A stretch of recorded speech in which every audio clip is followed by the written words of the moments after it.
Aujourd'hui, nous parlerons des nouvelles timelines créées dans Dragon Ball Super. Trunks de la Timeline 4 est donc retourné dans sa timeline et pendant de nombreuses années, la paix s'y installa. Dans la troisième timeline, les guerriers Z affrontèrent Majin Buu en 774, ainsi que le Hakaishin Beerus en 778. Nous apprenons qu'il n'y a pas seulement un seul univers, mais bien 12 univers différents dans le monde de Dragon Ball. Attention, une timeline c'est une chronologie. Par exemple, la timeline de Trunks est dans le même univers que celle que nous suivons actuellement. Un univers est un monde totalement différent, composé d'autres planètes ou personnages. L'univers de Goku est donc l'univers 7. Durant l'arc Golden Freezer en 779, Freezer revient avec sa nouvelle forme. Goku et Vegeta ont obtenu également une nouvelle transformation, le Super Saiyan Blue. Pendant le combat, Sorbet, le commandant de la force de Freezer, transperce le torse de Goku. Il est KO.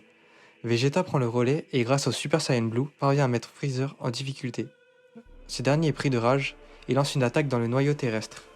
Avant que la Terre n'explose, Whis crée une énorme cage de protection. Seuls Goku, Vegeta et quelques guerriers Z survivent. Whis, étant l'ange de l'univers 7, possède de nombreux pouvoirs. Il décide de remonter le temps de 5 minutes pour permettre à Goku et Vegeta de vaincre Freezer. Contrairement à Beerus bien plus tard, Whis ne créera pas une autre timeline. Il a simplement remonté le temps. Ici, la timeline 3 reste inchangée. Nous passons donc l'arc du tournoi dans les univers 6 et 7, arrivé au premier changement temporel dans la série Dragon Ball Super. Nous allons nous intéresser à la timeline 4, celle de Trunks du futur. 9 ans ont passé depuis que Trunks a réussi à vaincre Cell dans sa timeline. Un jour de l'an 797, la paix est perturbée. Un homme mystérieux est apparu et ravage les bâtiments et les villes qui avaient été reconstruits suite aux batailles contre les cyborgs.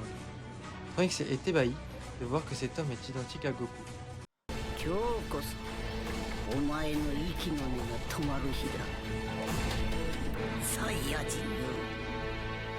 Les seuls survivants de cet apocalypse forment la Résistance, dirigée par Mai, qui a été, il y a 30 ans, avec Pilaf et Shu, responsable de la mort des guerriers Z face aux cyborgs, car ceux-ci avaient souhaité au Dragon Shenron de rajeunir, les transformant en horizon.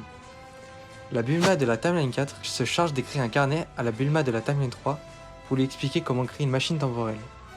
Le plus gros problème de celle-ci est qu'il faut attendre plusieurs mois entre chaque voyage. Goku Black parvient à repérer Bulma et la tue sans aucune pitié devant son propre fils. Trunks parvient à s'enfuir et grâce à la machine temporelle arrive dans la Timeline 3 en 779.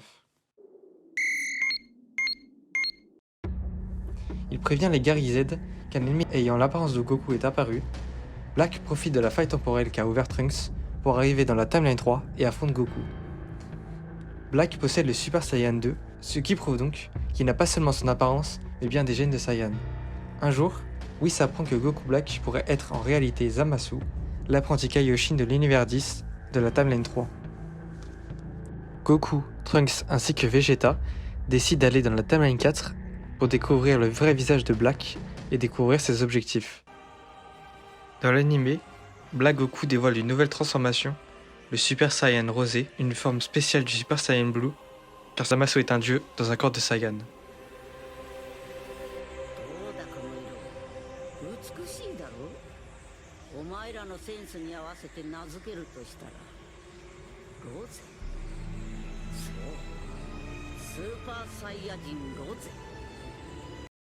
Pour être plus clair, il existe pour l'instant, à ce moment dans l'histoire, 4 timelines. Toutes les timelines ont 12 univers, presque identiques dû au changement temporel. Il existe donc également un Zamasu dans la timeline 4. Dans l'anime, c'est Goku, Whis et Beerus qui décident de rencontrer Zamasu ainsi que le Kaioshin de l'univers 10, Gowasu. Alors que dans le manga, c'est Kibito et Shin qui font leur rencontre. Goku souhaite affronter Zamasu. Lors de leur combat, la haine envers les humains de Zamasu s'accentue. Lui qui trouvait les humains, ou plutôt les êtres vivants, comme des êtres misérables qui s'entretuaient. Zamasu, qui avait créé une obsession pour Goku après avoir vu la vidéo du tournoi opposant l'univers 6 à l'univers 7, préparait un plan maléfique dans l'ombre. Gowasu montra un jour à son apprenti les anneaux du temps. Bien plus puissants que la machine temporelle qu'a créée Bulma, les anneaux du temps sont utilisés par les Kaioshin pour aller dans le futur sans pour autant créer d'autres timelines. Mais seuls des porteurs de Potala ont le pouvoir et les droits de les utiliser. Le principal atout de l'anneau du temps est que l'on peut bouger dans le temps sans impact sur le futur. Par exemple, Trunks ne voyage pas vraiment dans le passé, il voyage dans le passé d'une nouvelle timeline. Lorsque Gowasu ouvre le coffret, il y a 5 anneaux du temps. Chaque anneau représente une temporalité. L'anneau argenté représente la timeline 3, celle où nous sommes, et ceux en vert, les timelines créées par Trunks et Cell. Beerus, qui a été prévenu que Zamasu allait tuer son maître, surprend ce dernier et le détruit de l'existence grâce au Hakai. Mais pourtant, Goku Black, qui est en réalité Zamasu de la timeline 3, ne disparaît pas pour autant. Tout simplement car celui-ci est protégé par l'anneau du temps qu'il porte à son index. Tout simplement car Goku Black vient d'une 5ème timeline que Beerus a créée en détruisant Zamasu de la timeline 3.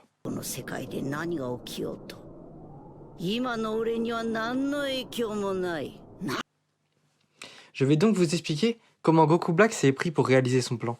Dans sa timeline 5, Beerus et Whis n'ont pas été prévenus que Zamasu était Goku Black, tout simplement car il n'existait pas encore. Pourtant, Zamasu développe une obsession pour Goku et sa haine envers les humains est encore plus grande. Après sa rencontre avec ce dernier, il convoitera son corps. Cette fois-ci, il tua son maître, Gowasu, et lui subtilisa son anneau du temps ainsi que sa Potala. Ayant appris l'existence des Super Dragon Ball grâce à Champa, le Hakaishin de l'univers 6, il les réunit et souhaite d'échanger son corps avec Goku. Une fois ce nouveau corps obtenu, il se rend sur Terre de la timeline 5 et tua Goku qui était dans son ancien corps. Par pur sadisme, il tua également Shishi et Son Goten.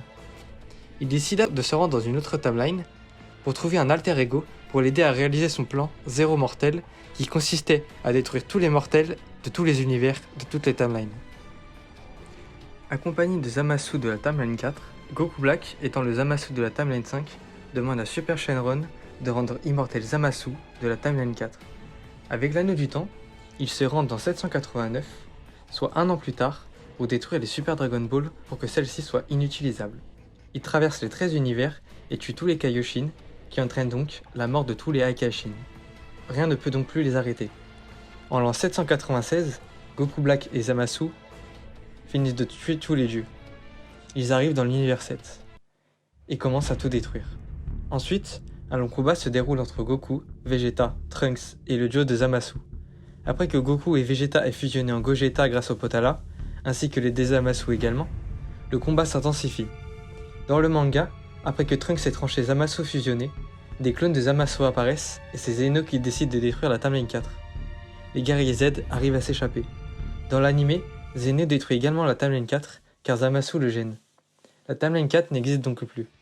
En rentrant, Whis propose à Trunks de créer une 6ème timeline avant que Dabra et Babidi n'arrivent sur Terre. Dans cette timeline, il y aura donc 2 Mai et 2 Trunks.